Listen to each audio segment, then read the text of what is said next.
సంవత్సర శుభాకాంక్షలు మీ అందరికీ తెలియజేస్తున్నాను. 2025 సంవత్సరం గడిచిపోయింది. 2026 సంవత్సరం మన జీవితంలో మనకి మరొక పర్యాయం. కొత్త సంవత్సరంలోకి, కొత్త దినంలోకి మనం అడుగుతున్నాం. గతించిన సంవత్సరంలో చాలామంది మాట్లాడుతున్నారు. గతించిన సంవత్సరంలో మనకు ఎన్నో సమస్యలు, గతించిన సంవత్సరంలో మనకు ఎన్నో చెడు అనుభవాలు, గతించిన సంవత్సరంలో మనకు ఎన్నో మంచి దినాలు జరిగింది, గతించిన సంవత్సరంలో మనకి ఎన్నో మేలు కీడు జరిగిన సందర్భాలు మనం చూస్తున్నాం. కానీ ప్రతి ఒక్కరూ మనం ఎలా ఆలోచిస్తాము అంటే, పోయిన సంవత్సరం కానీ ఈ సంవత్సరం ఇంకా బాగుండాలి అనే ఒక ఆలోచన దృక్పథంతో మనం ఉంటాం. గతించిన సంవత్సరంలో కాబట్టి సంవత్సరం ఇంకా బాగుంటుంది. ధనవంతుడే కానీ, పేదవాడే కానీ, ఎవరైనా కానీ మార్పు కోరుకుంటూ ఉంటారు, వృద్ధి కోరుకుంటూ ఉంటారు. పోయిన సంవత్సరం కానీ ఈ సంవత్సరం ఇంకా నేను గుర్తింపబడాలి, పోయిన సంవత్సరం కానీ ఈ సంవత్సరాన్ని ఇంకా బాగా అభివృద్ధి చెందాలి అని ప్రతి ఒక్కరు వారి పని, వ్యాపారం చేసేవాళ్ళు వ్యాపారంలో వృద్ధి పొందాలని కోరుకుంటారు. చేతి పని చేసేవాళ్ళు ఇంకా నాకు ఇంకో సంవత్సరం బాగా చేతిపని నిండాలని కోరుకుంటారు. చదువుకునే వాళ్ళు లాస్ట్ ఇయర్ కంటే ఈ ఇయర్ మార్క్స్ ఎక్కువ రావాలని కోరుకుంటుంటారు. అదేవిధంగా సంఘంలో కూడా పోయిన సంవత్సరం కంటే ఈ సంవత్సరం సంఘ కార్యక్రమాలు ఇంకా బాగా జరగాలని కోరుకుంటూ ఉంటారు. ఇది మానవ సహజం. మన కోరికలు దేవుడికి ఇష్టపూర్వకంగా ఉన్నాయా లేదా, మనము దేవుడు ఏ విధంగా ఎదగలుగుతున్నాం. నేను ఈ దినాన్ని మీతో పంచుకోవాలని ఆశపడుతుంది ఏంటంటే, నూతన సంవత్సరంలో నూతన ఆశీర్వాదాలు ఎలా పొందుకోగలుగుతాం. నూతన సంవత్సరంలో నూతన ఆశీర్వాదం అంటే ఏంటి? అసలు గతించిన సంవత్సరంకి ఈ సంవత్సరం తేడా ఏంటి? నిన్నటి దినాన్ని సూర్యోదయం అయితే నిన్నటి దినాన్ని గడిచిపోయింది, ఈ దినాన్ని సేమ్ అలాగే జరిగింది. కానీ హ్యాపీ న్యూ ఇయర్ అని ఎందుకు అనుకుంటాం మనం? డేట్ మారినందుకు అనుకుంటామా, లేదా దేనికి అనుకుంటాం?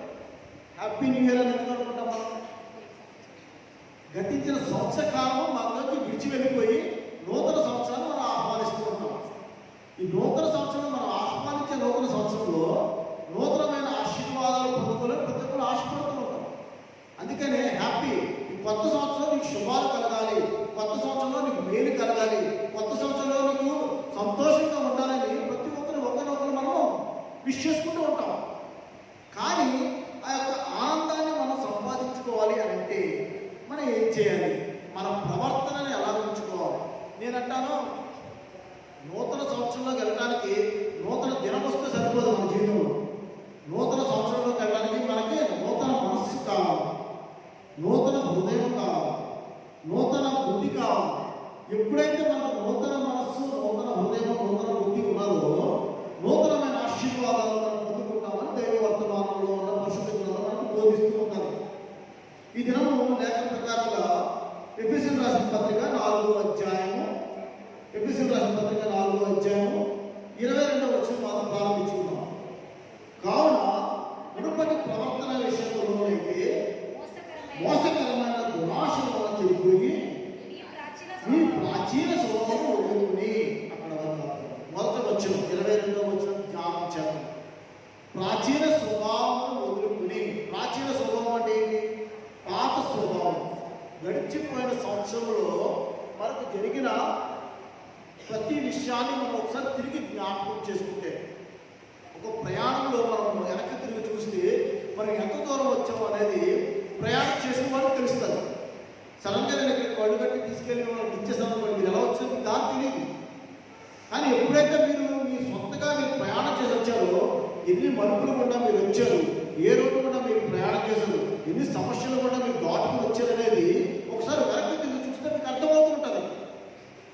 కొత్త సంవత్సరంలోకి మీరు వెళ్ళినప్పుడు ఏ పాత సంవత్సరంలో మీరు చేసిన తప్పులు కొత్త సంవత్సరం చేయకుండా ఉండడం కోసం మనం ఏ విధంగా మనం సిద్ధపరచుకోవాలి. ఈ దినాన్ని నేను చెప్పబోయే టాపిక్ అదనమాట. పాతని గతించను, సమస్తము కొత్త వాయను అనే టాపిక్ మీద మనం మాట్లాడుతున్నాం. గతించిన సంవత్సర కాలం అంతట్లో కూడా మనకి ఎన్నో దినాలు మనం గడిచిపోయినాయి, ఎన్నో సమస్యలు కూడా మనం గడిచిపోయాం, ఎన్నో బాధలు కూడా మనం గడిచిపోయాం, సంతోషకరమైన జీవితాలు కూడా మన జీవితంలో ఎన్నో జరిగాయి.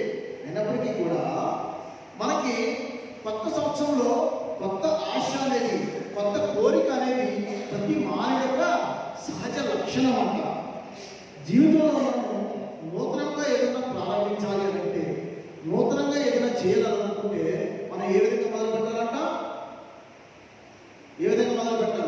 శుద్ధ హృదయం కలిగి మొదలు పెట్టాలి. మనం ఏదైనా మంచి పని మొదలు పెట్టామనుకోండి, ఎలా మొదలు పెడతాం? పరిశుద్ధంగా మొదలు పెడతాం.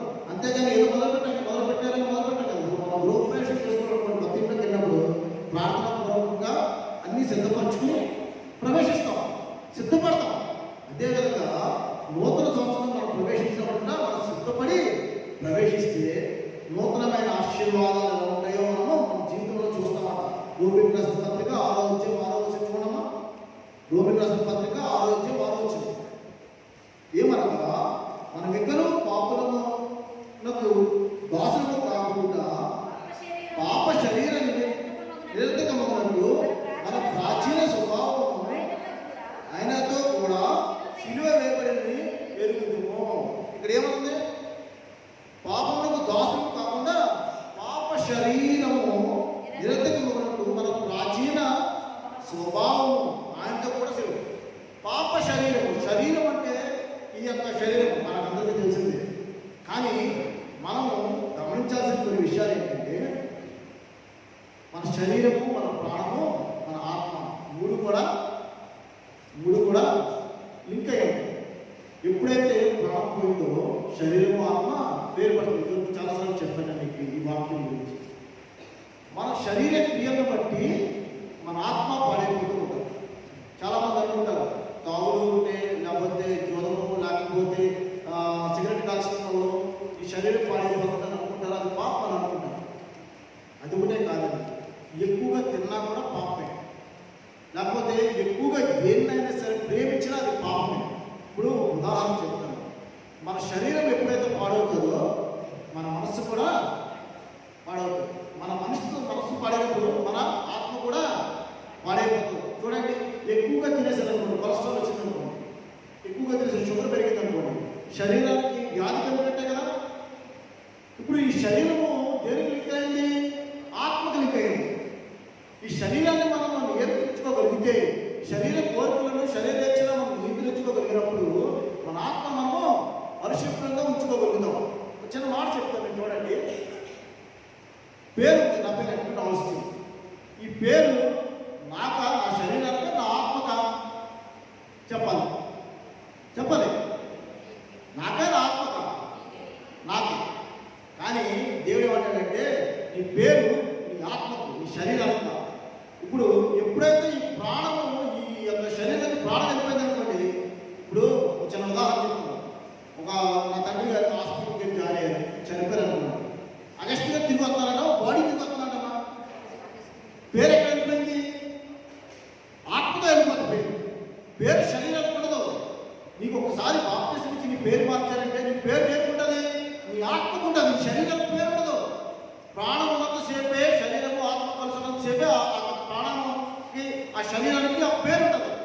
ఎప్పుడైతే నీ ప్రాణము నిన్ను విడిచి వెళ్ళిపోతుందో, ఎప్పుడైతే నీ ప్రాణం నీ నుంచి దూరం అవుతుందో, ఎప్పుడైతే నీ ఆత్మ నీ నుంచి వేరుపరచబడుతుందో నీ పేరు ఉండదు. ఇంకా నువ్వు కట్టే, నీ శరీరంలో నువ్వు బాడీ మాత్రమే, చనిపోయిన శవం మాత్రమే. ఎప్పుడైతే ప్రాణం పోయిందో బాడీ తీసుకుని పట్టిన ఎవరు? ఎందుకంటే పేరు ఆత్మకు ఉండదు, శరీరానికి ఉండదు. అర్థమవుతున్న మాట మీకు? అందుకనే ఈ శరీరానికి అనుసంధానమైన ఆత్మను మనము జాగ్రత్తగా కాపాడుకోవాలి. శరీరం అంట మరి ఏది చూడండి, మన శరీరంలో అవయవం పోతే ఆ అవయవంలో ఏముంటుంది? ఆత్మ కూడా ఉంటుందండి. నీ శరీరంలో అవయవం పోయిందనుకోండి, ఆ అవయవము నీ ఆత్మ కూడా కలుగుతుంది. కనుక నీ శరీరం నువ్వు జాగ్రత్తగా కాపాడుకోవాల్సిన బాధ్యత. అందుకని అనేటువంటి చెడు వ్యసనాలు దూరంగా ఇవ్వడం అంటే నీ శరీరాన్ని పాడు చేసుకోవాలి. నీ శరీరంలో పాడైపోయిందనుకో నీ ఆత్మ కూడా పాడవుతుంది. ఇప్పుడు నువ్వు ఒక బట్టలు వేసుకున్నావు, తెల్లని బట్టలు వేసుకున్నావు, మురికైపోయింది అనుకోండి.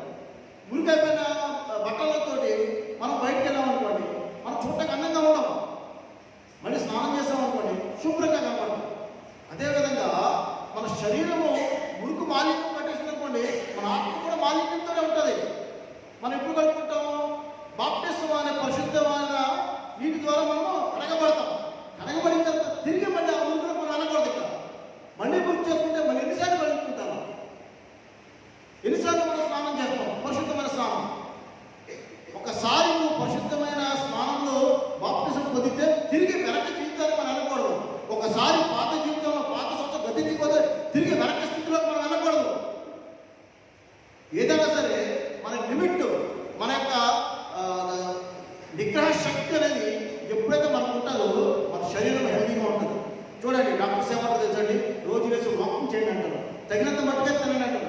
ఎక్కువగా తిని కూర్చున్నప్పుడు ఎక్కువగా శరీరం పెరిగిపోతుంది, ఆయాసం వస్తుంది, శరీరం బలహీనత వస్తుంది.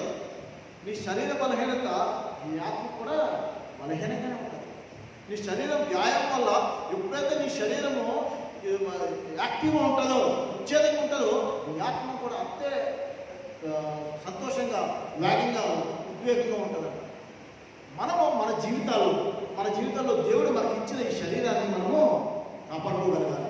మరి ఈ శరీరము మన జీవితానికి, మన ఆత్మకు ఎంత ప్రాముఖ్యమో మన మనస్సు కూడా అంతే ప్రాముఖ్యం. ఎప్పుడైతే నీ వ్యసనంలో నీ ఆలోచన శక్తి మారిపోతుంది. నీ ఆలోచన శక్తి మారిపోయినప్పుడు చెడు మార్గంలోకి వెళ్ళిపోవడానికి నీ మనసు నిన్ను ప్రేరేపిస్తుంది. నీ మనసు నిన్ను ప్రేరేపించింది అనుకోండి, నీ ఆత్మ పాడైపోతుంది. దుస్తులు ఆలోచన చెప్తున్నాడు, పాపుల మార్గంలో అపహాసం కూర్చుండగానే మనకి దైవ వర్తమానంలో ఈ వాక్యంలో మనం సెలవిస్తున్నట్టు ప్రతిదీ కూడా, ప్రతి నియమాలు, ప్రతి ప్రకటనలు, ప్రతిదీ కూడా దేవుడు ముందుగానే మన కోసం రాయించి ఉంచాడు. ఎందుకంటే మనము త్రోవ తప్పుకోకుండా ఉండడం కోసం దేవుడు మనకి ముందుగానే సమస్తమైన ఆజ్ఞలను, నిధులను మనకి అనుగ్రహించి ఉన్నాడు. చూడండి, ఎఫెసీయులకు రాసిన పత్రిక 4వ అధ్యాయం 17వ వచనం చూడండి. ఎఫెసీయులకు రాసిన పత్రిక 4వ అధ్యాయం అదే 4వ 17వ వచనంలో, కాబట్టి 4వ అధ్యాయం 17వ వచనంలో, కాబట్టి అన్ని జనులు నడుచుకున్నట్లు వీరికి మీదట నడుచుకోవాలని ప్రభువునందు సాక్ష్యం ఇచ్చుచున్నాము. లోకస్తులు నడుచుకున్నట్టు మనం నడుచుకోకూడదు. ఒకసారి మనం దేవుళ్ళకి వచ్చిన తర్వాత మనకి లోకానికి వేరుపరచబడాలి అంటే మన ప్రవర్తన ద్వారా వేరుపరచబడాలి. నిన్న దినాన్ని అంటే ఇక్కడ సిటీస్లో, టౌన్లో సిటీ తక్కువ, కానీ సిటీస్లో అయితే ఎలా ఉంటుందంటే నిన్న దినాన్ని ముందుగానే అన్ని పబ్స్ బుక్ అయిపోతాయి. బుక్ ఆఫ్ ఎంట్రీ అని ఉంటారు. ప్రతి మనిషికి 2,000 రూపాయలు 3,000 రూపాయలు టికెట్ పెడతారు. సాయంత్రం 6 గంటల నుంచి ఉదయం 6 గంటల దాకా అలా పబ్స్లోనే ఉంటారు. తిరుగుతూ, త్రాగుతూ, నాట్యం చేసుకుంటూ, వాళ్ళు గొంతులు వేసుకుంటూ, లోకాశకు సంబంధించిన రిచ్గా వాళ్ళు ఎంజాయ్ చేస్తూ ఉంటారు. కానీ మనమైతే దినాన్ని రాత్రి నుంచి రాత్రి 1 గంటల దాకా మనం దేవుని ఆలయంలో దేవుని స్తుతించుకోము. లోకానికి మనకి వేరుపరచడం అనేది ఇది. లోకాశలో, లోకవాంఛలో మనం తిరగట్లా, లోకంలో మనం కలవట్లా, మనం వేరుపరచబడ్డాం అన్న సాదృశ్యం ఏంటంటే ఈ దినాన్ని మనము దేవాలయంలో దేవుని స్తుతిస్తున్నాం, దేవుని ఆరాధిస్తున్నాం. ఇదే విధంగా లోకం నుంచి మనం వేరుపరచబడాలి. లోకం నుంచి ఎప్పుడైతే మనం వేరుపరచబడతామో దేవుడు మనకు గుర్తిస్తాడట. ఒక చిన్న ఉదాహరణ చెప్తాను చూడండి. ఒక స్కూల్ యూనిఫామ్ ఉందనుకోండి, బిడ్డలు స్కూల్ వెళ్తున్నప్పుడు స్కూల్ యూనిఫామ్ ఉందనుకోండి, ఆ స్కూల్లో బిడ్డలు రోడ్డు మీద కనబడాలనుకోండి, అది ఏ స్కూల్లో మనం చెప్పలేదు కదా. ఎందుకు? ఐడెంటిఫై, వేరుపరచబడతారు. వాళ్ళకి సపరేట్గా ఒక వస్తువు వాళ్ళకి ఐడెంటిఫికేషన్ కోసం. అలాగే మనం కూడా లోకం నుంచి వేరుపరచినప్పుడు దేవుడు మనకి నీతి అనే వస్త్రాలను మనం దయచేసి, రక్షణ వస్త్రాలు దేవుడు మనకు దయచేసి, ఆ రక్షణ వస్త్రం ఎప్పుడైతే మనం ధరించుకుంటున్నామో అప్పుడు మనం లోకం నుంచి మనం వేరుపరచబడ్డామని లోకస్తులకు మన ఎడల వారికి ప్రత్యేకత కనబడుతూ ఉంటుందన్న. అదే ఎఫెసీయులకు రాసిన పత్రిక 4వ అధ్యాయం 25వ వచనం చూడండి. మనము ఒకరికొకరు అవయములై ఉన్నాము కనుక మీరు అబద్ధమాడటం మాని ప్రతి వాడిని తన పొరుగు వారిని సత్యమే మాట్లాడాలి. ఎందుకు ప్రాబ్లమ్స్ అవుతాయి చెప్పండి? పక్క వాళ్ళు, ఇరు పొరుగు వాళ్ళు మనం చిన్న అబద్ధం మనం మాట్లాడుతుంటే బాధ వస్తుంది. సరదాగా అడుగుతారు, పక్కన ఎక్కడికి వెళ్ళారని అడుగుతారు, సహజం అది. ఇక్కడికి వెళ్ళాడండి, లేకపోతే ఎక్కడికి వెళ్ళాడు అలా వాళ్ళకి తెలిసినప్పుడు వాళ్ళకి వెళ్ళి తెలిసిన ఒక భాష అంటారు. అప్పుడు వాళ్ళిద్దరికి ఇంతకాలం పక్కన ఉన్న వాళ్ళకి చిన్న విభేదం వస్తుంది. అదే సత్యం చెప్పి నేను అమ్మడికి వెళ్ళానండి అని అన్నారు అనుకో, లేకపోతే నేను పలానా ఫంక్షన్కి వెళ్ళానండి, వాళ్ళ బంధువుల ఇంటికి నన్ను పిలిచారు, నేను వెళ్ళానండి అని అన్నాను అనుకో, వాళ్ళకి తెలిసినా వాళ్ళ సంతోషం. ఎందుకంటే నాకు నిజం చెప్పింది కాబట్టి తనకే నాకు మధ్య ఎటువంటి విభేదం లేదు అనుకుంటారు లేదు. అదేవిధంగా మనము ఎప్పుడైతే మన పొరుగు వారు మన తల్లిదండ్రులుగా ఉన్నారు, మన తల్లిదండ్రులతో మనం బయటకు వెళ్తాం అనుకోండి, ఎక్కడికి వెళ్ళామన్నా అనుకో, నా ఫ్రెండ్ ఇంటికి వెళ్ళి చెప్పడం మానేసి ఇక్కడికే గుండెకి వెళ్ళి వచ్చిందని చెప్పాను అనుకోండి, తర్వాత తెలిసిందనుకో తల్లిదండ్రులు తిడతారు, ఖచ్చితంగా తిడతారు. అదే ముందే అమ్మ నేను మా ఫ్రెండ్ ఇంటికి వెళ్ళొచ్చాను అనుకో, ఎందుకు ఏంటి అని కూడా మనం అడగాం. ఎందుకంటే చెప్పింది నిజం కాబట్టి వాళ్ళు ధైర్యంగా చెప్పడం, మనం ఎందుకు వాళ్ళు క్వశ్చన్ చేయం. అలాగా అబద్ధం అనేది ఎప్పుడైతే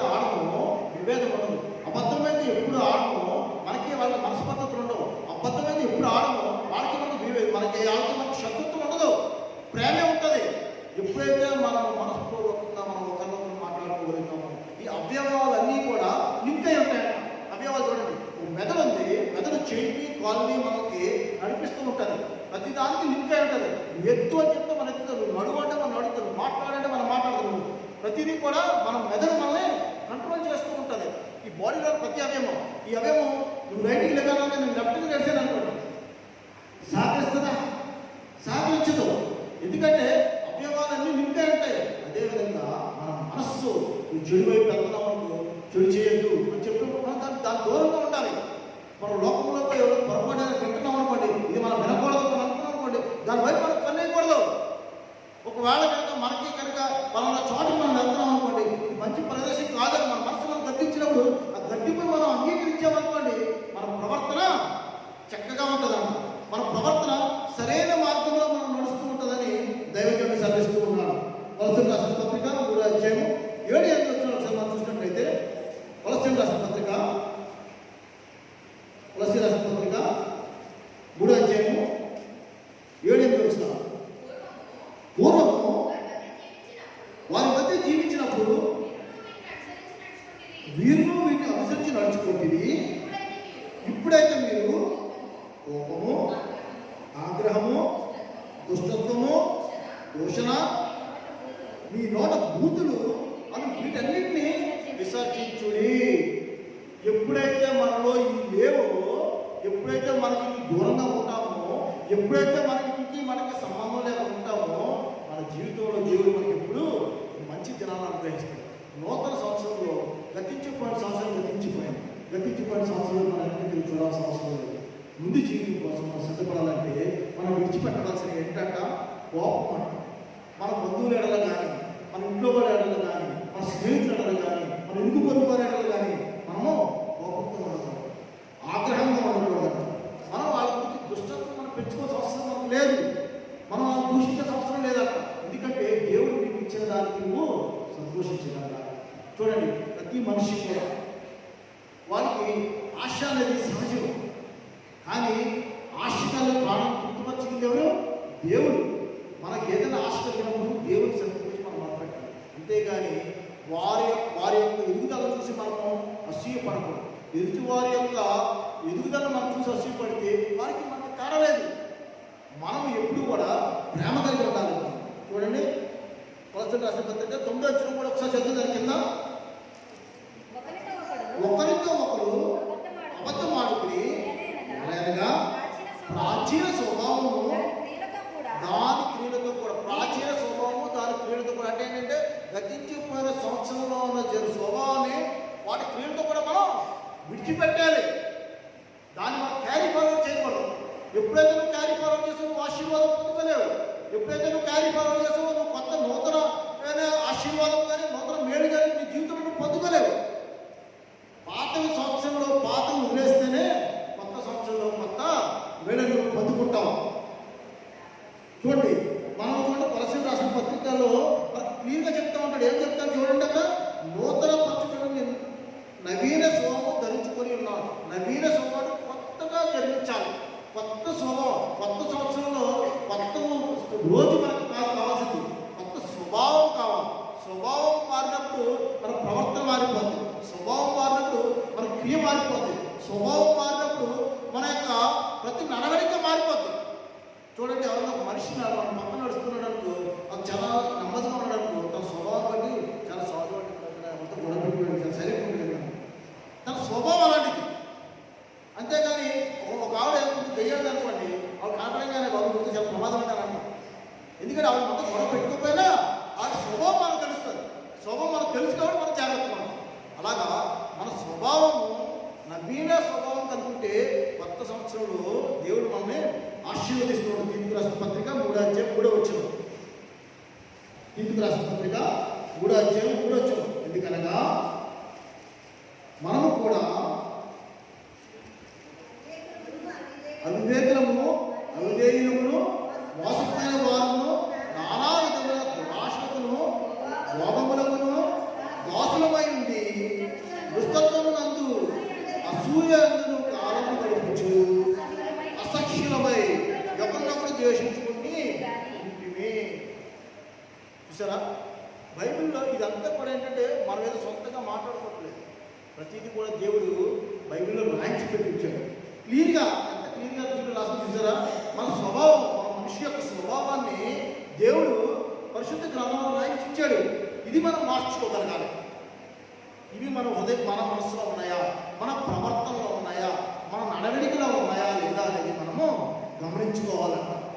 ఎందుకంటే ఇక్కడ ఎప్పుడైతే మనం వీటిని విడిచిపెడతామో, ఎప్పుడైతే మనం వీటికి దూరంగా ఉంటామో, ఎప్పుడైతే మనము మన జీవితంలో చూడండి, ఇక్కడ చూడండి, అక్కడ ఏమన్నాడు చూసారా, నానా విధమైన దురాశలకును భోగములకును దాసులమై ఉండి అన్నాడు.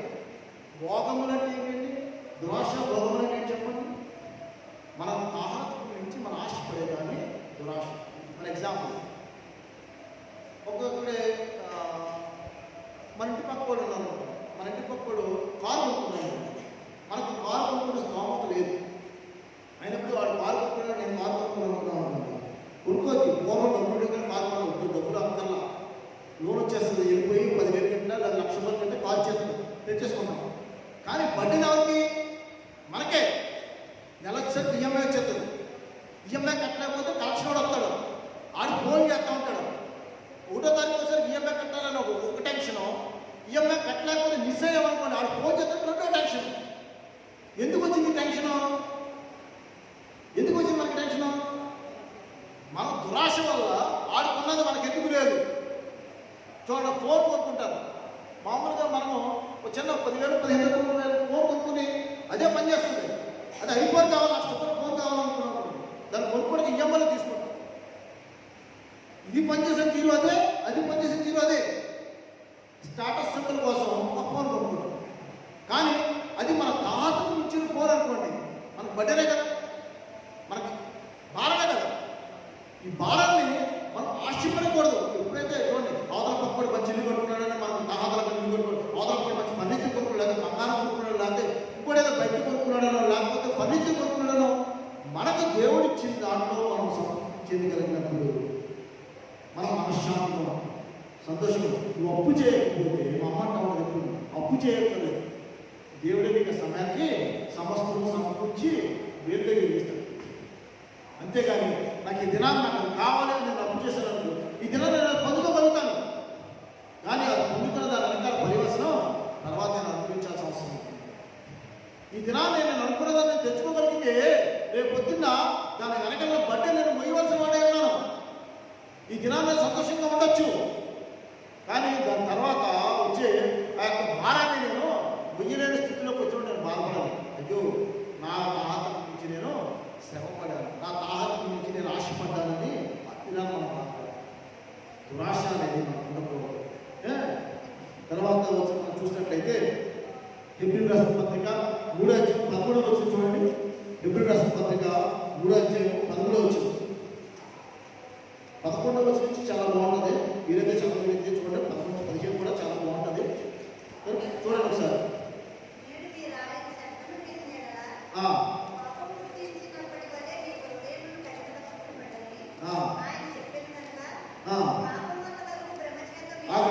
నేడు మీరు ఆయన శబ్దమును వినిన కోపం పుట్టించినప్పుడు వలె మీ హృదయములను కఠినపరచమనకూడని ఆయన చెప్పాను. అంటే ఏంటి చెప్పండి? అంటే ఏంటి చెప్పండి? మన హృదయాలను మీరు ఆయన శబ్దమును వినిన ఎడలా కోపం పుట్టించినట్టు వలె. అంటే ఏంటంటే దేవుడు తన శబ్దముతో, ఆర్భాటంతోనూ, ప్రధాన శబ్దంతో వచ్చినప్పుడు ఆయనకి మీరు కోపం రేపించే వారిగా ఉండరు. మీ ఎడల దయగలిస్తాడా? సాత్వికమైన మనస్సు కలిగి ఉన్నామనుకోండి, దేవుడి ప్రేమ కలిగి ఉన్నామనుకోండి, దేవుడి ఇష్టం కలిగి ఉన్నామనుకోండి, అయ్యో నా బిడ్డ. ఇప్పుడు మన బిడ్డలు ఎవరైనా సరే, లేకపోతే తెలిసిన వాళ్ళు ఎవరైనా సరే ట్రైనింగ్ చెప్పాలనుకోండి, గుమ్మ మనం చేయిస్తాం అలా ఇక్కడ ఆదర పక్కన పన్నాడు అనుకున్నాడు, నా ముందు మనకి ఎదురు అనుకుంటాం. అదేవిధంగా దేవుడు కూడా ఏంటంటే మనము దేవుడిని మన ప్రవర్తన ద్వారా దేవుడికి మనము కోపం లేకపోతాం. దేవుడు చూడండి, మీరు ఆయన శబ్దమును వినిన కోపము పుట్టించినట్టు వలె మీ హృదయములను కఠినపరచుకొనకూడని ఆయన చెప్తున్నాడు. మన హృదయములను ఆయనకి కోపం రేపేటట్టుగా ఆయన ఎడల మనము ఎలా ఉండాలట? ప్రేమ కలిగి ఉండాలి. ఆయన ఎడల దయ కలిగి ఉండాలి. అప్పుడు మన ఆయన ప్రేమిస్తూ ఉంటాడు. అప్పుడు ఆయన మనం చూడండి, ఫిబ్రవరి రాసిన పత్రిక అదే ఎబ్రీ పత్రికలో 12వ చూడండి. ఇంత గొప్ప సాక్షి సమూహము వేగము వలె మనలను ఆవరించి ఉన్నది అని. ఎప్పుడైతే రెండో రాకుండా వచ్చినప్పుడు సాక్షి సమూహం వలె వేగం వలె ఆయన మనం ఆవరించి ఉన్నప్పుడు మనము ఆయనతో కూడా కొనుక్కోబడతాం. ఇప్పుడు ఆయన మనల్ని ప్రేమించినప్పుడు మనల్ని కూడా మనం తీసుకెళ్తాం. మనం రక్షించుకోబడినప్పుడు ఆయన విశ్వాసం కలిగి నిరీక్షణ కలిగి కడవరి కాలంలో మనం ఆయన కోసం ఎదురు చూసినప్పుడు ఆయన ఖచ్చితంగా మనం తీసుకెళ్తాడంట. యాకోబు రాసిన పత్రిక 1:21 చూసినట్లయితే, అందుచేత సమస్త కల్మషమును విర్రవించు దుష్టత్వమును అని లోపల నాటబడిన మీ ఆత్మలను రక్షించుటకు శక్తిగల వాక్యమును సాత్వికముతో అంగీకరించుడి. ఎలాగ అంగీకరించాలన్నా? సాత్వికమైన మనసుతో మనం అంగీకరించాలి. క్లియర్గా చూడండి, అక్కడ ఎంత అందంగా రాస్తున్నాడు చూడండి. సమస్త కల్మషమును విర్రవీగుచున్న దుష్టత్వమును మాని. దుష్టత్వము విర్రవీగడం అంటే ఏంటంటే నాకేంటి తక్కువ. చాలామంది ఎలా ఉంటారంటే రక్షింపబడిన వారే, నేను లోకస్తుల కోసం మాట్లాడతాను, రక్షింపబడిన వారే నాకు దేవుడి గురించి తెలిసింది, నాకు బైబిల్ అంతా తెలిసింది, నాకేం అర్థం లేదండి. అదేంటంటే విరవేయడం నాకేంటండి దేవుడు తీసుకెళ్ళిపోతుంది. బుద్ధి గల కనికలు, బుద్ధి లేని కనికలు గురించి ఇద్దరు రక్షింపబడిన వారే.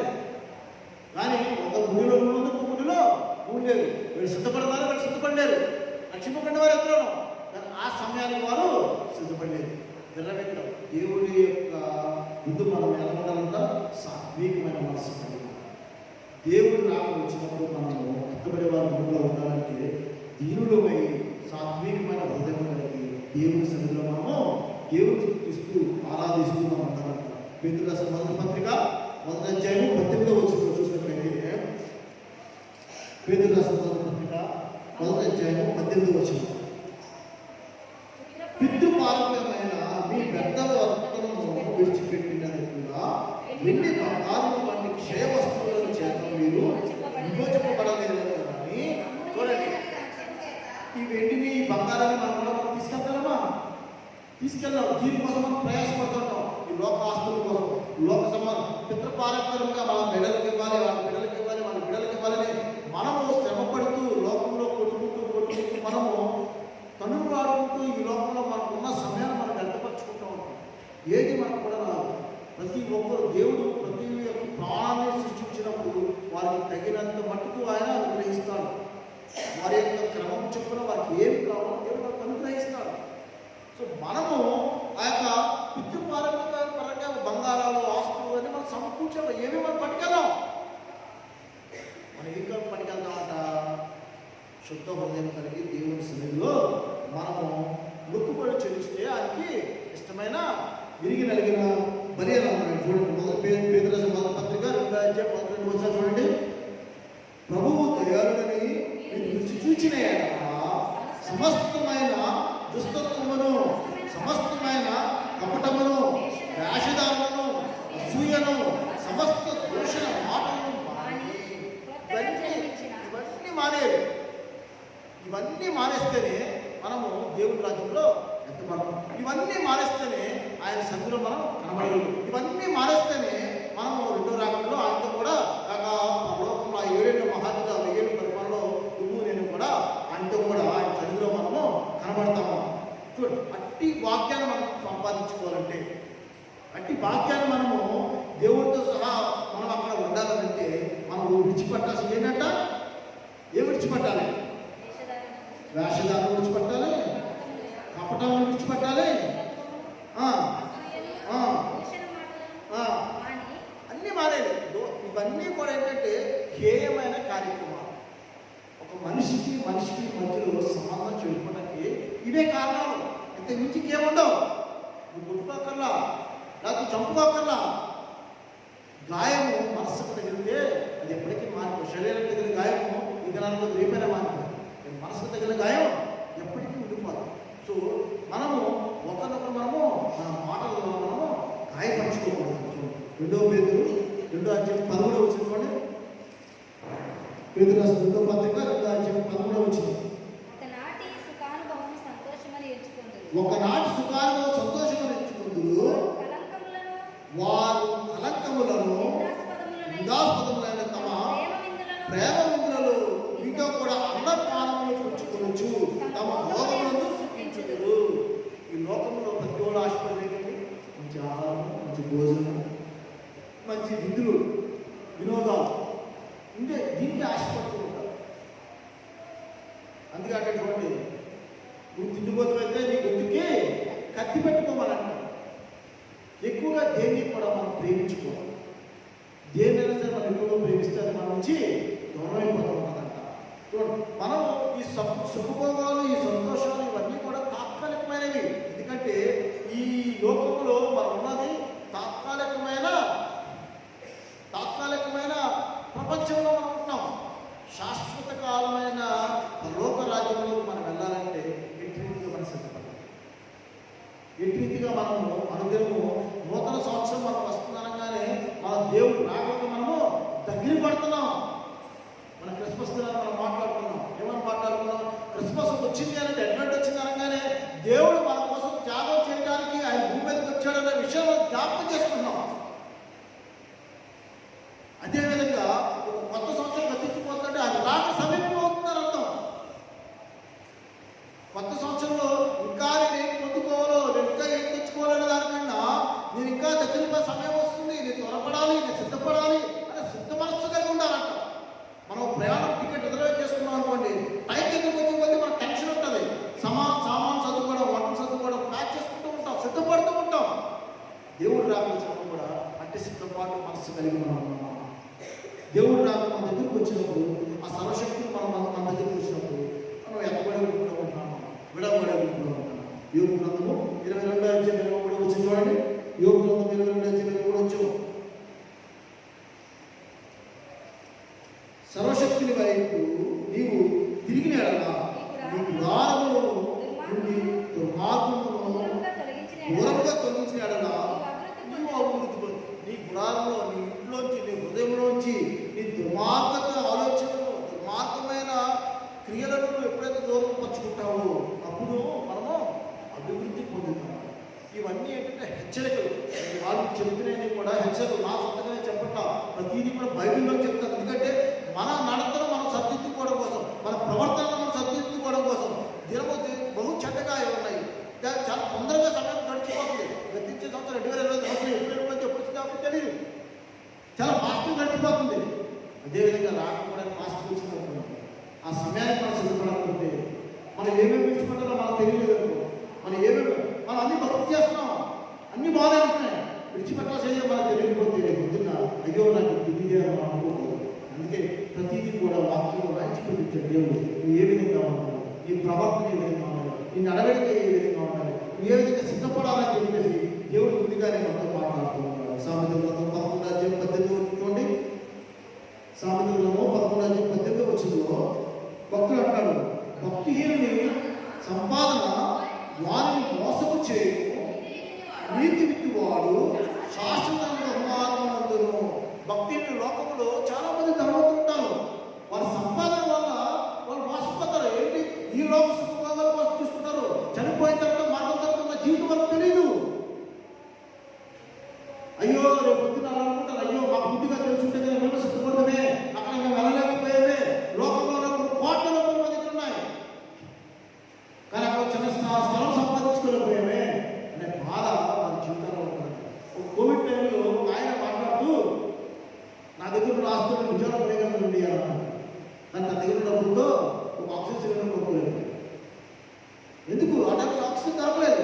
నా దగ్గర ఉన్న డబ్బుతో విజయవాడ మొత్తం కొనగలడు, అంత డబ్బు ఉంది. కానీ ఒక ఆక్సిజన్ సిలిండర్ కొనుక్కోలేడు. దాని ప్రాణంతో కొనుక్కోలేకపోయాడు. ఉపయోగం ఈ లోకంలో ఉన్న ద్రవ్యము చూడండి, భక్తిని సంపాదన వారిని మోసం చేస్తుందంటే దానివల్ల వాళ్ళకి రక్షణ ఉండదు. తర్వాత మరణ తర్వాత జీవితం ఏంటి వాళ్ళకి తెలియదు. కానీ నీతి మనం శాశ్వతమైన బహుమానం, మన శాశ్వతమైన స్థలంలోకి మనం ప్రవేశిస్తాం. ఇదే శాశ్వతమైన బహుమానం. మన తల్లిదండ్రులు మనకు మంచి ఇల్లు కట్టించారనుకోండి, సొంత ఇల్లు కట్టించారు శాశ్వతంగా ఉంటే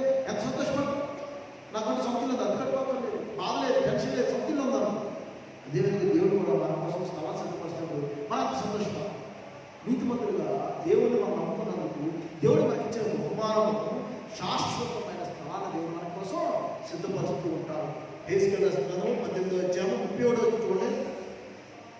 హెజ్కేలు రాసిన గ్రంథము 18వ అధ్యాయం 37వ వచనంలో వీరు జరిగించిన అక్రమ క్రియలు అన్నిటినీ విడిచి నూతన హృదయమును నూతన బుద్ధిని తెచ్చుకొని ఇశ్రాయేలులారా మీరెందుకు మరణమనందుదురు?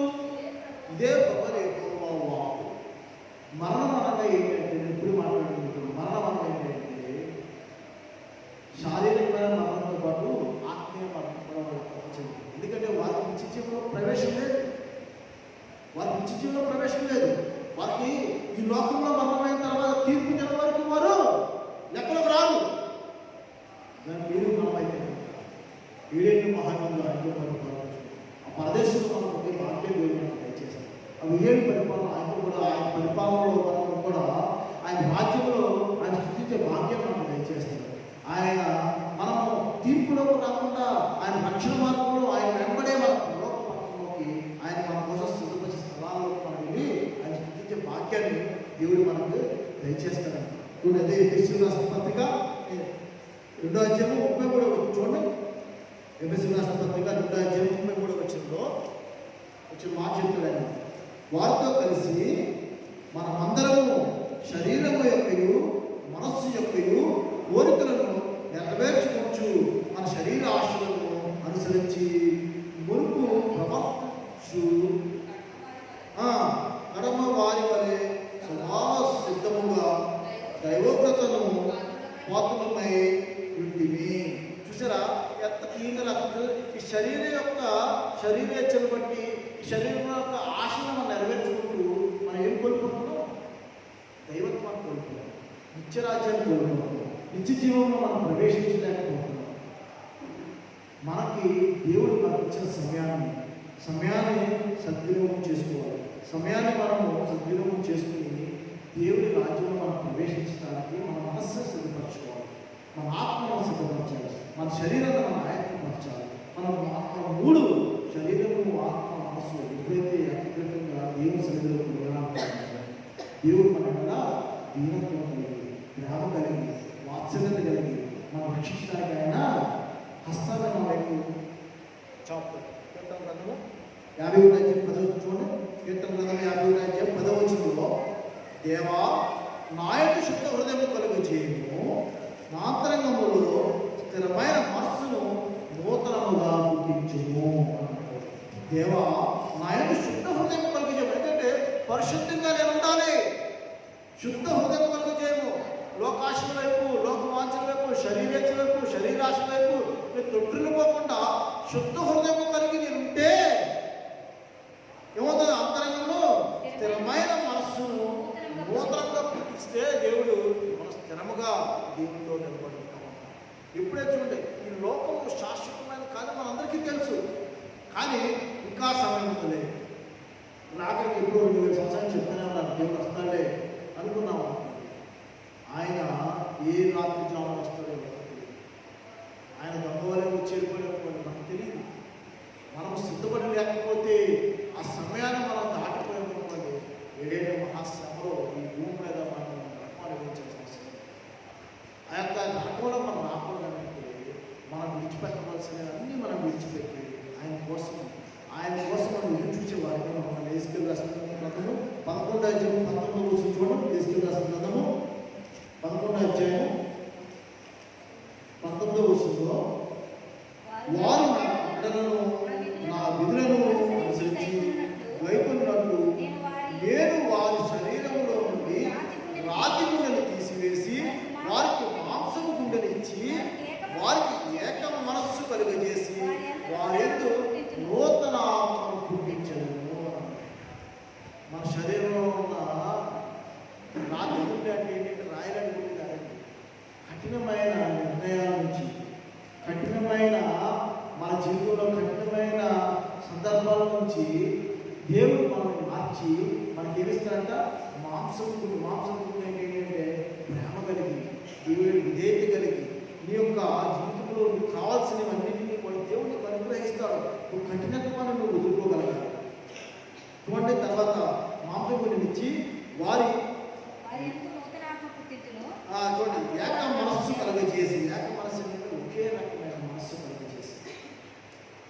ఒకే రకమైన విభేదం అనుకోవడం, మన హృదయంలో విభేదం అనుకోవడం. కొంతసేపు దేవుని వైపు, కొంతసేపు సాతాను వైపు అనుకోవడం, కొంతసేపు లోకం వైపు, కొంచెం దేవుని వైపు అనుకోవడం, విభేదం అనుకోవడం. ఏక మనస్సు కలిగి ఉండాలి. ఏకమైన ఒకటే ఈ తీర్మానం ఏంటంటే ఈ లోకము శాశ్వతమైనది కాదు. ఈ లోకంలో మనం ఉన్నంత కాలము టెంపరీగానే మనం ఉంటాం. ఇక్కడ మన శాశ్వతమైన జీవము లోకంలో ఉంటుంది. దాన్ని సిద్ధపరచుకోవచ్చు, దాంట్లో ప్రవేశించాలని అర్హత సంపాదించుకోవాలి. అటువంటి అర్హత సంపాదించుకోవాలంటే మనం ఏ విధంగా నడుచుకోవాలి? అనుదినము ఉదయకాలమే లేకుండానే దేవా ఈ దేవతలో నీ పాపలు భద్రపరచండి, ఎప్పుడులో నడకను తండ్రి భద్రపరచండి, నా నాలుకను సరళం చేయండి, దోషులు మాత్రం మాట్లాడకండి, నా చూపుని భద్రపరచండి, చెడు చూడకూడదు అని చెప్పేసి మన శరీరాన్ని మనం నియంత్రించినప్పుడు నాకము మనకి మాలిన్యంలో అందించిన వారు. ఎప్పుడైతే నీ శరీరం నుంచి పాపం చేస్తావో ఈ పాపం ఎక్కడికి నీ ఆత్మ కలిగింది. ఒక దైవజనుడు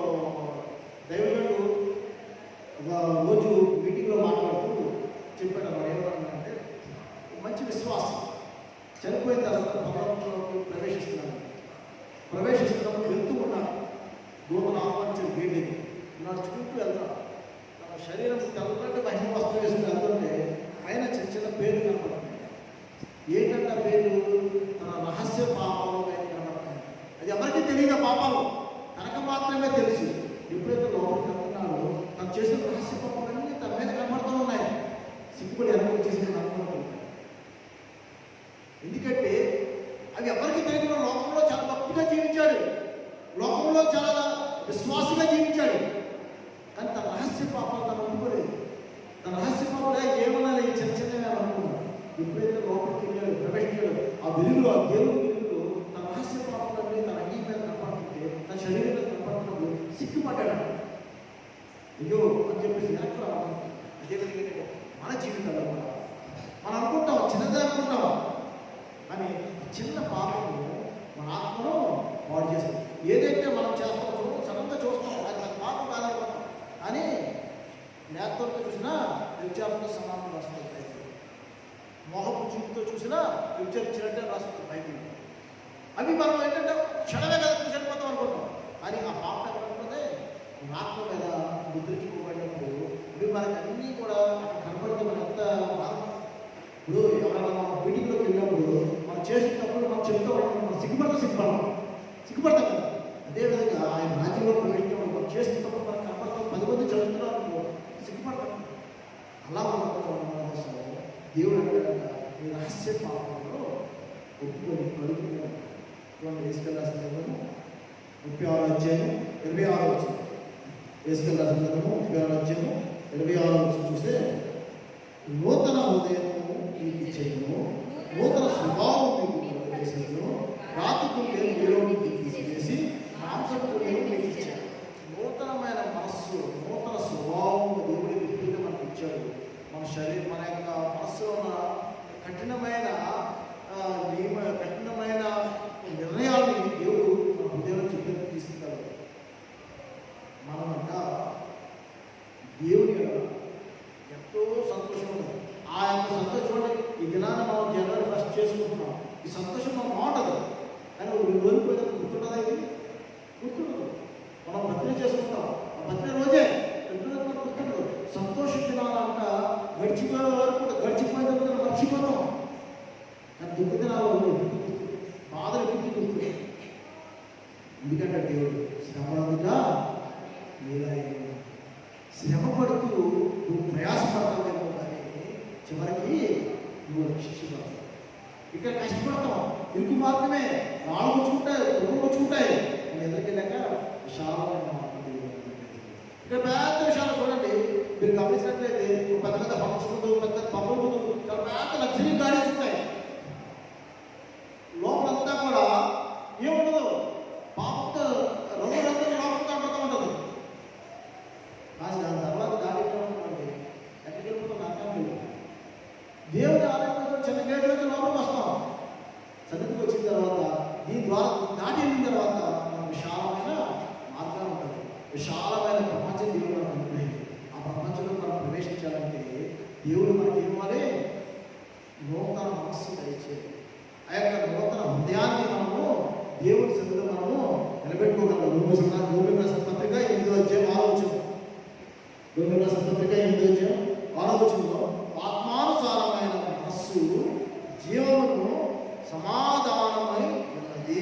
ఆత్మానుసారమైన మనస్సు జీవమును సమాధానమునై ఉన్నది. ఆత్మానుసారమైన మనస్సు. నీ ఆత్మానుసారమైన మనస్సు అంటే నీ ఆత్మ నీకు ఏం చెప్తుందో, నీకేం బోధిస్తుందో, చెడు ఏదో మంచిదో దేవుడికి బోధించినప్పుడు ఆత్మానుసారంగా నువ్వు నడిచేవద్దు, నువ్వు సమాధానం, నువ్వు నెమ్మదిగా జీవించగలుగుతావు. ఈ లోకంలో ప్రతిదీ కూడా మనం చేసే ప్రతి పనిలో కూడా చేయాలా చేయకూడదా అనే డౌట్ మన పరిస్థితికి వస్తుంది. మనస్సును నమ్ముకున్నాము, నీ జీవితము సమాధానంగా సంతోషంగా ఉంటుంది. రోమిలకు రాసిన పత్రిక 12వ అధ్యాయము 2వ వచనంలో మీరు ఈ లోక మర్యాదను అనుసరింపక ఉత్తమమును అనుకూలమును సంపూర్ణమై ఉన్న దేవుని చిత్తమేదో పరీక్షించి తెలుసుకున్నట్టు ఈ మనస్సు మారి నూతన మనకు వలన లోపాతం ఉంటుంది. అర్థమవుతుందా? ఎంత క్లియర్గా రాస్తున్నాడు. మీరు ఈ లోక మర్యాద ఉంటాయి అండి, ఫార్మాలిటీ అండి, ఎలాగోతే ఏమనుకుంటారండి, లేకపోతే అండి ఈ సంఘంలో ఉన్నాం కదండి ఏమనుకుంటారండి. నీ రైట్ అని రాంగ్ అనేది నువ్వు నిర్ణయించుకోవాల్సిందే. దేవుడు నీ విశిక్షణ జ్ఞానం దయచేస్తాడు. నువ్వు చేయాలనేది కరెక్టా రాంగ్ అనేది నువ్వు నిర్ణయించుకోవాలి. లోక మర్యాద ప్రకారం అలా వెళ్తాను కొట్టేటిపోతే ఏమనుకుంటారండి, వాళ్ళు రమ్మని పిలిచారండి అని అనుకోకూడదు. నువ్వు రక్షింపబడ్డావా, నీ రక్షణ వస్త్రాలను నువ్వు చేతి పట్టుకుంటావు. రక్షణ వస్త్రాలు నువ్వు ఎప్పుడైతే చేతి పట్టుకున్నావో, ఎప్పుడైతే దేవుడిని సురక్షితంగా అంగీకరించావో, ఈ సమస్యల నుంచి, ఈ బాధల నుంచి, ఈ ఇబ్బందుల నుంచి దేవుడిని బయటపడేస్తాడు. అంటే నిరీక్షణ మనకు లోక మర్యాద కోసం, లోకం కోసం మనము ఈ దినాన్ని లోకం కోసం మనం రాజీ పడ్డామనుకోండి, ఏమవుతుంది? రాజీ పడితే మనము అర్హత కోల్పోవడం కోసం మనం ఏం చేయాలంట? నూతన స్వభావం, సిద్ధ మనసు, ప్రాతిపూర్యం తీసి మాంసం కూడా పెట్టుకుని దేవుడి విశ్వాసం నిరీక్షణ కలిగి జీవించాలి. పత్రిక 2వ అధ్యాయం 10వ వచనం మరియు వాటి ఎందుకు మనస్సు ఉంచుకొనలేదు కానీ దేవుడు ముందుగా సిద్ధపరిచిన సత్క్రియలు చేయటకై మనము యేసు క్రీస్తునందు సృష్టింపబడిన వారమై ఎవరై ఉన్నామని మనము యేసు క్రీస్తుతో వారు చేసిన పని అయి ఉన్నాము. ఆయన తన రూపం, తన పోలిక చెప్పున, తన స్వరూపం చెప్పున మనం సృష్టించాలని చెప్పేసి మనం ఆదికాలంలో మనం చదువుతున్నాం. దేవుడు ఆయన పోలికలు, ఆయన స్వరూపం మనం చేసుకున్నప్పుడు ఆయన ఎంత పరిశుద్ధంగా ఉన్నాడో మనం కూడా అంతే పరిశుద్ధంగా ఉండడానికి మనం ప్రయత్నం చేయాలి. ఈ లోక పాలన మనం అంటించుకున్నాం అనుకోండి, మురికి పోకపోతే, సమయం నీకు రాకపోతే, కరెక్ట్గా రేపే మనం బాప్తిజం పొందాలి, రేపే రక్షించకూడదు, రేపే మనసు మార్చుకుంటున్నాం అనుకునే సమయంలో దేవుడు వచ్చేటప్పుడు ఇక సమయం లేకపోతే అప్పుడేం చేయాలి? ఎందుకంటే చూడండి, దేవుడు మనకిచ్చిన సమయాన్ని మనం సద్వినియోగం చేసుకోవాలి. దేవుడు మనకిచ్చిన సమయంలో మనం సిద్ధపడాలి. దేవుడు మనకిచ్చిన ఆ సమయాన్ని మనం ఉపయోగించుకోవాలి. కొలస్సీయులకు రాసిన పత్రిక 3వ అధ్యాయం 10వ వచనంలో మీరు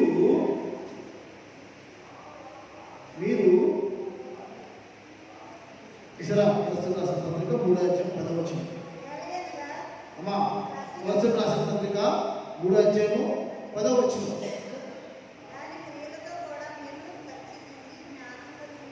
జ్ఞానము కలుగు నిమిత్తము దాన్ని సృజించిన వారి కోరిక చొప్పున నూతనపరచబడుచున్న నవీన స్వభావమును ధరించుకొని ఉన్నారు. ఎవరి వలె మనం ఎవరి వలె ఉండాలి? జ్ఞానం కలిగి దేవుని వలె మనం ఉండాలంట. యేసుక్రీస్తు ప్రభువారి స్వభావం కలిగి మనం ఉంటేనే మనము ఆయన మార్గంలో నడుస్తాం. రేపు పొద్దున విషయంలో ఆయనతో కూడా మనము ఎత్తబడతాము. అటువంటి తీర్మానం, అటువంటి స్వభావం, అటువంటి నవీన స్వభావాన్ని మనము ఈ నూతన సంవత్సరంలో మనము ధరించుకోగలగాలి. తీతుకు రాసిన పత్రిక 3:5 మనం చూసినట్లయితే మనము నీతిని అనుసరించి చేసిన క్రియల మూలముగా కాక తన కనికరము చొప్పుననే పునర్జన్మ సంబంధమైన స్నానము ద్వారాను పరిశుద్ధాత్మ మనకు నూతన స్వభావం కలుగజేయు ద్వారాను మనను రక్షించరు. ఎలాగంటే బాప్తిస్మము ద్వారానే మనకు రక్షణ అనేది మనకి అనుగ్రహించబడుతుందని చెప్పేసి బైబిల్ వాక్యం చదివిస్తుంది. మనం మన పాపాలని కడుపుకున్న తర్వాత తిరిగి మన పాత జీవితంలో మనం ప్రవేశించుకోవాలి. నిన్న నమ్మకం అమ్మ అదే వాక్యం, తిరిగి పాత జీవితంలో మనం ప్రవేశించామంటే, తిరిగి వెనకటి స్థితిలోకి మనం వెళ్తే, మళ్ళీ ఆ యొక్క చెడు లక్షణాలను మళ్ళీ మనం తెచ్చుకుంటే కొత్త సంవత్సరంలోకి కొత్త ఆశీర్వాదాలను మనం పొందగలుగుతాం. కొత్త ఆశీర్వాదాలు మనం ఎలా చూడగలుగుతాం? నూతన స్వభావాన్ని, నూతన మనసు నాకు దయచేయడం మనం ప్రార్థన చేసినప్పుడు పాతలన్నీ గతించమని సంవత్సరము నూతన ఆయము అని అనడానికి మనం ఏ విధంగా సిద్ధపడాలి? పేతురు రాసిన మొదటి పత్రిక 13వ కాబట్టి మీ మనస్సు అను నడుమును కట్టుకొని నిబ్బరమైన బుద్ధి గలవారే యేసుక్రీస్తు ప్రత్యక్షమైనప్పుడు మీకు తేబడి కృప విషయమై సంపూర్ణ నిరీక్షణ కలిగి ఉండేదే అన్నది. ఎప్పుడైతే యేసుక్రీస్తు ప్రభువారు ఇంటికి వస్తారు, ఎప్పుడైతే యేసుక్రీస్తు ప్రభువారు రాకడంలో మన దగ్గరికి వచ్చినప్పుడు మనము సిద్ధపడతాం. అంటే సిద్ధపాటు మనం కలిగి ఉంటేనే, అట్టి నిరీక్షణ మనం కలిగి ఉంటేనే, అట్టి యొక్క మనస్సు మనం కలిగి ఉంటేనే మనం ఎత్తపడతాం. ఈ లోకంలో ఉన్న మర్యాదలు చొప్పున మనం ఒకవేళ మనం నడుచుకుంటున్నామేమో, ఈ లోక మాలిన్యము మనం అనుకుంటే మనం కడుక్కోవడానికి సమయం లేకపోయిందేమో, ఆ దినాన్ని మనం ఒకవేళ నిలబడితే ఈ 2026 సంవత్సరంలో దేవుడు మనకి ఇచ్చిన 2026 సంవత్సరంలో మనము నూతనమైన మనస్సుతో, నూతనమైన ఆలోచనతో, నూతనమైన నిర్ణయాలతో మన జీవితాన్ని మనం సరిదిద్దుకోగలుగుతాం. ఇచ్చిన అవకాశాన్ని మనం వినియోగించుకున్నప్పుడు దేవుడు ఏ సమయంలో వచ్చినా మనం భయపడతాం. ఒకసారి టికెట్ రిజర్వ్ అయిందనుకోండి, మనం భయపడే అవసరం లేదు. మరి టికెట్ రిజర్వ్ అవ్వలేదనుకోండి, ట్రైన్ ఎప్పుడు వస్తుందో తెలియదు, ఏ బోధు ఖాళీ ఉంటుందో తెలియదు, ఎక్కడ చివరి ఎక్కే వరకు మనం టెన్షనే. కానీ ఒకసారి రిజర్వ్ అయితే టెన్షన్ ఉండదు. ఆ సమయానికి వెళ్దామా, ఎక్కుదామా, వెళ్ళిపోదామా. అదేవిధంగా దేవుల్లో మనం సిద్ధపడితే, దేవుల్లో మనం స్థిరపడితే, దేవుల్లో మనం కలగబడితే, ఆయన ఎప్పుడు వచ్చినా మనం సిద్ధంగా ఉంటే కొత్త ఆశీర్వాదంతో, కొత్త దీవులతో, నూతనమైన లోక రాజ్యంలో నువ్వు నేను ఉండడానికి, దేవుడు మనకు అనుగ్రహించే స్థలాలను మనం స్వతంత్రించుకోవడానికి ప్రతిదినము మన యొక్క జీవితాన్ని మనం స్థిరపరచుకోవడం, ప్రతిదినము మన నడకను మనం సరిదిద్దుకోవద్దు, ప్రతిదినము ఆయన కోసం జీవించే భాగ్యాన్ని మనం అందరం కూడా అనుదినము దేవుడితో పాటు కలిసి జీవించడానికి కావాల్సిన సిద్ధపాటుని దైత్యమైన అనుగ్రహం దేవుడి సన్నిధిలో మనం మొదలుపెడుతూ, ఆయన ఇచ్చిన సమయాన్ని మనం వృధాపరచుకోకుండా, లోకంలో మనం పడిపోకుండా, స్థిరం కలిగి భక్తి కలిగి కడవరి కాలం వరకు మనం జీవించడానికి ఆయనతో పాటు మనం నలభై భాగ్యాన్ని దేవుడు మనం దయచేస్తారని నమ్మి విశ్వసించి ఆయన కోసం నిరీక్షణ కలిగి జీవిస్తే దేవుడు తప్పకుండా మనకి ఆయన రాజ్యంలో ప్రవేశంలో అనుగ్రహిస్తారు. అంటే కృప దేవుడు మనందరికీ దయచేయాలి. మహాపరిశుద్ధమైన తండ్రి, ఘనమైన నామములో స్తుతులు స్తోత్రాలు. ఈ కృప బట్టి బట్టి ఇంతవరకు వాక్యం హృదయంలో చేసి మీరే మహిమ పొందమని విక్రయం యేసు